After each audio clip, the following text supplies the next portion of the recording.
প্রিয় দর্শক শ্রোতা আসসালামু আলাইকুম। আশা করি আপনারা সকলে ভালো আছেন। তো ভালো আছেন জন্যই আমরা আজকে চলে এসেছি আপনাদের মাঝে আরও একটি ভিডিও নিয়ে। তো দর্শক শ্রোতা আমরা আজকে যাকে নিয়ে কথা বলবো অবশ্যই আপনারা তাকে দেখে চিনতে পেরে গেছেন।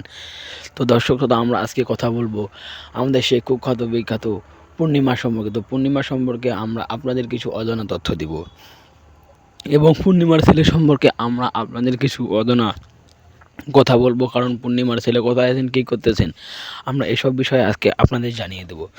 তো পূর্ণিমার ছেলে কোথায় আছেন, কী করতেছেন আমরা জানানোর আগে আপনারা যদি আমাদের চ্যানেলে নতুন হয়ে থাকেন তাহলে অবশ্যই আমাদের চ্যানেলের পাশে থাকতে হলে আমাদের চ্যানেল সাবস্ক্রাইব, লাইক, কমেন্ট করে আপনারা আমাদের চ্যানেলের পাশে থাকবেন। তো দর্শক শ্রোতা আপনারা সবাই পূর্ণিমাকে চেনেন। তো পূর্ণিমা এখন বাংলাদেশে রয়েছেন, পূর্ণিমার ছেলে রয়েছেন বাংলাদেশে, কারণ পূর্ণিমার ছেলে অনেক ছোটো, এই জন্য পূর্ণিমার ছেলের সাথেই পূর্ণিমা রয়েছেন। তো পূর্ণিমার ছেলে লেখাপড়া করেন না, পূর্ণিমার ছেলে বাংলাদেশে রয়েছেন, বড় হলে তাকে বাইরে দেশে পাঠায়।